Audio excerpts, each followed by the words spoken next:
One night, on the busy Las Vegas Strip, Lakeisha Holloway plowed her car through crowds of pedestrians.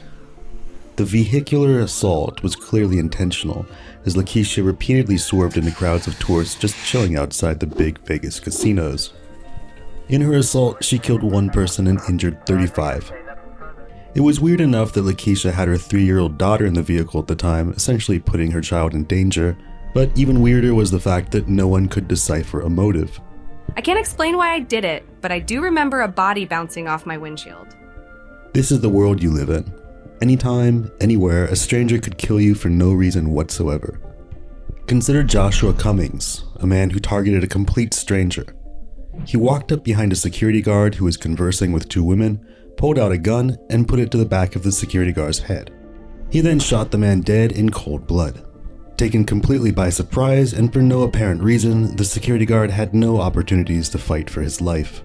Police could not find a motive. Then, 3 days after the murder, Joshua claimed to have done it for the pleasure of Allah. But when asked follow-up questions as to how his actions were for God, he could not give any rationalization. In fact, his explanations were essentially gibberish. In 1996, I took a pledge to uphold and defend the Constitution of the United States. And if you obey officers appointed over me and the President, Commander-in-Chief of the United States, the military and I ratified that in 97. Is it worse to have no explanation or an unintelligible one? Or how about a murder with a motive but without any logical explanation as to the murder itself? Sarah Buzzard fits the bill. She and her husband had a rather normal life before they invited a transgender woman into their home and relationship. Myra, the new addition to the household, somewhat paired off with Sarah, leaving the husband as a third wheel. In response, Sarah's husband invited a 4th member into the home, a gay man named Ryan, with the intention of turning him into a transgender woman. As Sarah's husband put it, "The perfect relationship is one with a man, a woman, and a transgender woman." However, Myra and Sarah didn't like Ryan much. When the husband was out of town one week, Myra and Sarah gave Ryan an ultimatum: move out. Ryan responded by getting ready to move out, but before Ryan could actually leave, which is exactly what Sarah and Myra had wanted, the 2 lovers ambushed him in the hallway, strangling him to death and chopping up his body. And she told me that if I didn't help, that she was going to do it anyway, and that it was going to be a lot messier and a lot harder to get everything done by herself, and that Corey would probably come home before she was finished. Why did you do it? Why didn't you call the police? Why didn't you kick her out? And it was because I loved her.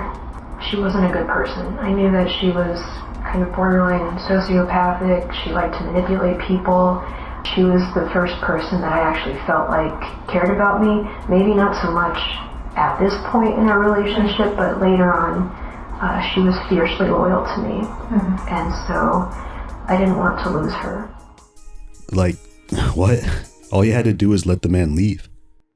Sarah got caught because she's stupid, but most criminals today get caught because of technology. From Google search history to GPS tracking, tech advances are making criminal life increasingly difficult. That's good for us, but we best not forget that technology has made some crimes easier. Today's sponsor is Aura. I'm pretty good about my online security, at least I thought so before signing up with Aura. I'll briefly explain my experience with them. The first thing I did was have Aura request data brokers to delete any info they might have on me. After that, I signed up for $1 million worth of identity theft insurance, which comes with the Aura subscription. I then looked at the next perks that Aura recommended and noped out. I mean, isn't the dark web just a meme? Besides, the dark web and I are homies. I'm sure if they have my personal information, they're using it for good, non-nefarious purposes. But just for the hell of it, I activated the dark web monitoring perk. It only takes 1 minute, so I figured why not? Well, after a minute, Aura showed me a list of my passwords that had supposedly ended up on the dark web. And indeed, these are passwords that I have used. Or even showed me the sites from which these passwords had been leaked, and indeed these were sites that I had used. I quickly went through the list and changed my passwords that had been compromised. Had I not used Aura, I would have never known. And I might have stupidly continued using some of these passwords on other sites. In my opinion, this service alone is worth the price of an Aura subscription, and you can get a fortnight's worth of free trial with Aura by using my link, aura.com/varial. But if you think that's taking resentment too far, how about Samantha Wohlford, perhaps the most insufferable person I've ever covered on this channel? Samantha was the mother of 3 children before she had met and married Ernie, with whom she had 2 more children. This family of 7 was essentially supported by Ernie, who worked multiple jobs because Samantha was too busy role-playing as a no-name YouTuber with 0 potential. Day after day, Samantha uploaded banal videos of herself talking to an audience of nobody onto YouTube, while Ernie worked his ass off to make ends meet. Her appetite for attention immeasurable, Samantha resented Ernie not giving her 100% of his focus after he had come home from work.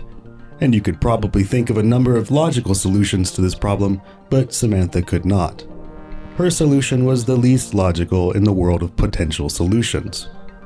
Samantha's solution was to manipulate 3 men into believing that Ernie was a domestic abuser and coax them into murdering her husband. Yeah, that'll get her the attention she deserves. The only problem was that everyone involved in the murder was a complete idiot, and they got caught pretty much immediately after the murder.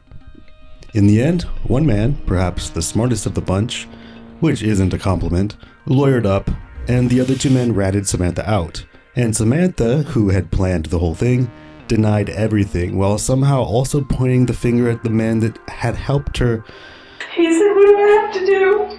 Please don't tell me what I have to do." And he said, $20,000. You want to know what you have to do? Can you come up with $20,000 in the next 5 minutes? And he's kind of laughed.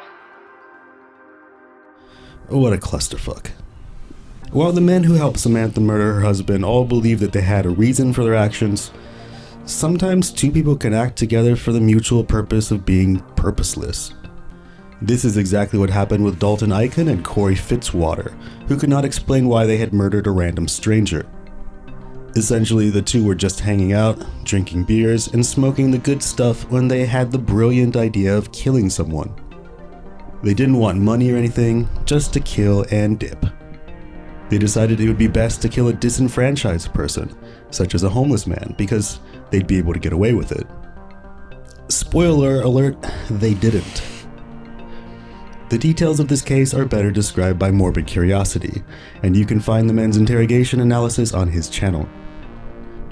Check the description below for the full analyses of the cases discussed in this video. What led you guys there? Tonight. We know you know the spot. What led you there last night? Yeah, marijuana. So were you going to buy marijuana? No, we were smoking it. Okay. So the cops found my bag. So here's the story that I'm kind of getting from you, and if this is what you're going to go with, Yeah. it's not going to be good for you.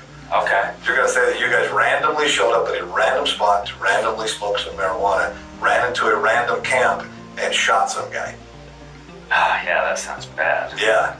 No, I'm thinking what happened was there was a reason you guys went there. The guy that was there, you knew, or Corey knew. Well, wait. Corey or you knew he was there. So you guys went down there to deal with that. Now I understand you not wanting to be involved in the actual process of it, but there's something that led you guys to that spot. I refuse to believe you. I mean, that Corey just randomly picked some guy and shot him. Start from the truth, dude. I'm kind of being serious. I think that's what happened. I think he literally just shot the guy.